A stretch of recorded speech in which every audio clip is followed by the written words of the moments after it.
Welcome back to OpenLine, talking about ISIS and terrorism. Are we doing enough? Where do we stand right now in the war on terror? Happy to have with us Dr. Mark Swert, political science professor at Lipscomb University. Several calls. We'll go to Brian now. Hello, Brian. Hey, go right ahead. I'm reading Charlie Wilson's War right now about the congressman, the book, not the movie.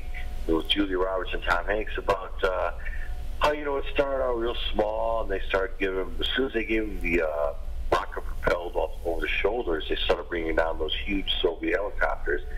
Finally, after 10 years, they just said, forget about it. But there was a big vacuum that opened up afterwards.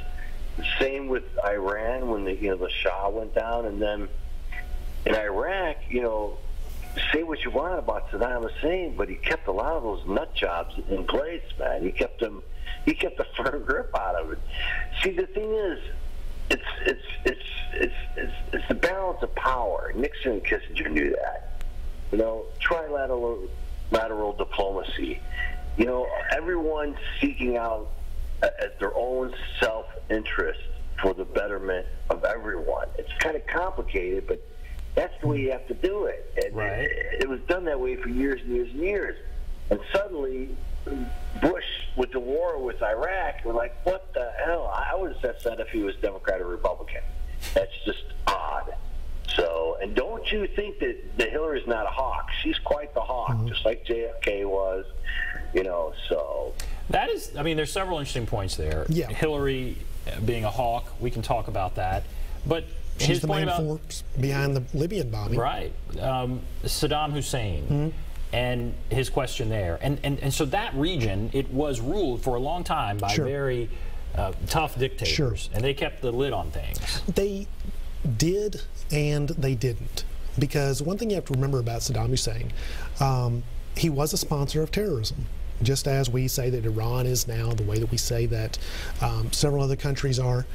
The nature of terrorism has changed over the years. What we saw back during the 50s and 60s and 70s and 80s was a secular terrorism, one based upon socialism, one based upon sponsorship by the Soviet Union. What we've seen since the fight against the Soviets in Afghanistan, which is what he's referring to in the Charlie Wilson's War, is that we harnessed radical Islam, part of American foreign policy, in supporting, okay, one way to fight Soviets is they're atheists. So let's have these very true-believing, Afghan tribesmen and Afghan mujahideen fight against them. And you can't turn that off like it's a faucet. Once it's seen as a religious battle. It's a religious battle, and it's also a successful mindset.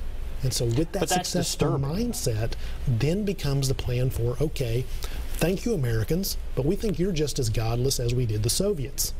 And so we can turn that around, especially when, as we saw with Osama bin Laden's fatwa about the American invasion of Iraq in 1990, what we did wrong was, well, American troops in Saudi Arabia, which is the protector of Mecca and Medina, the holy cities of Islam, and he refers to this in that original thing that he sends out, and he says, okay, Saudi Arabia, you have basically violated your role as a protector of Islam, and therefore you are just as apostate as the Americans are, and also, America's seen as the one who's propping up these secular dictatorships like Saddam Hussein and otherwise. So Saddam Hussein did put a lid on some of the radical Islam that was going on within his own country, but he also, on the other hand, was a sponsor of terrorism when it suited him. That's one of the reasons we talked about going in to defeat him in 1990 and also in 2003. We used his sponsorship of terrorism as a way of really going against him, but radical Islam kind of came up at the same time as secular terrorism, that based upon, again, socialism, more of the byproduct of the Soviet Union, and its sponsorship sort of lost credibility. So I see that you could look at this two ways. You could look at this as this is the beginning of a religious war. It's the beginning of Islam versus, this is the most this is the worst case scenario: Islam versus Christianity, and it's a war, and it's really bad news. Some people do have that. Or you could, I know people do. Yeah. Or you could look at it as the Middle East was kept under wraps by these brutal dictators for a long time. It was always going to end. Saddam Hussein, the United States went in and took him out. He was going to die at some point. At some point, there was going to be this boiling over. You have the Arab Spring. There was always going to be this change, and maybe this is just a natural progression in a less radical Middle East. So that would be the more optimistic view. Well, I think also, again, it's that, how do we view this moving forward? I don't see either one of those as necessary choices. I do think that certainly by our actions, sometimes we have encouraged more radicalism. Sometimes we have encouraged things that were supposed to work against the radicalism. And we haven't been really consistent about that. What the caller was advocating was more of what we call realism. Follow a national interest, just basically articulate what America needs to do in terms of, are we protecting our access to oil in the Middle East? If that's all we want to do, then morality takes a far in the back seat, secondary consideration. And so, but now with Bush, he does make a good point. We started to say our values matter more. So we need to protect freedom, we need to embrace democracy, we need to spread democracy, and do all of these things that are basically the beginning conditions for going into nation building. We sort of fell into nation building through a lot of the things that we were saying and with the administrations that we had, with especially the Bush administration. Without trying to be too political, if that's even possible, he said Hillary Clinton was more of a hawk, and that's certainly something we've heard. I think she's more of a hawk than Trump is. And so what does that mean? So if she becomes president, how does she deal with it? We've 50,000 bombs in the last 2 years, all these airstrikes. If she becomes president, what does that mean? I think that means more ground troops. I think it becomes a little bit more offensive operations. And I'm not saying that that would be a bad thing necessarily. It may be more effective than what we're doing now, which is let's stand off at a distance and see what a bomb can do to what is essentially, again, an idea, as opposed to simply just being a lot of people. You can't. It's harder to kill an idea than it is to kill people. And so she would definitely advocate, I think, a much more aggressive stance versus ISIS and what it does than President Obama has so far. So the question is, does that work, or does it get us into a huge mess? We thought we'd does. be in and out of Iraq in no time, shock and awe, like you said. Well, see, that's the thing that sort of held President Obama back to a large extent, and I agree with him on this. Going into Syria more than we have means taking responsibility for how Syria gets divided up. Are we going to say to the Syrian people, okay, we're going to leave Assad in power and you're just going to have to deal with it? Or are we going to then go into, okay, Assad, you can stand for election, but you have to allow for a fair election? Or are we going to say to the Russians and the Iranians, hey, you need to get out, which is not something I think we're prepared to do. Then also, up at the far northeast, you have the Kurds, who are always kind of an X variable when it comes to this region. They are a large people in terms of numbers, they are an ambitious people, and they are also nationalist. They want their own country. If they get their own country, that means you're slicing up and carving up Syria, parts of Iraq, and also Turkey. And Turkey's not going to give up anything without a fight.